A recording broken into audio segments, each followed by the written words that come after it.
Ой, я за тобой. Не обращай внимания, а потом поймай. Давай. Опустела без тебя земля.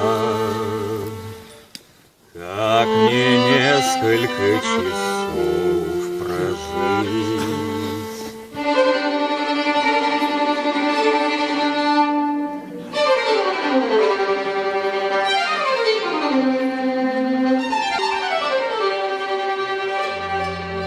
Я давно дома не живу, и что-то привыкла и ассимилировалась, и есть на что и как жить интересно, но как-то родина все равно остается родина.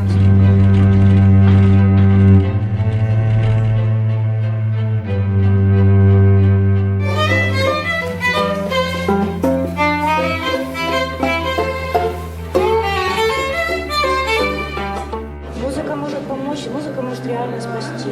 Вот как девочка сегодня сказала, музыкой можно выразить состояние души. Это очень важно людям.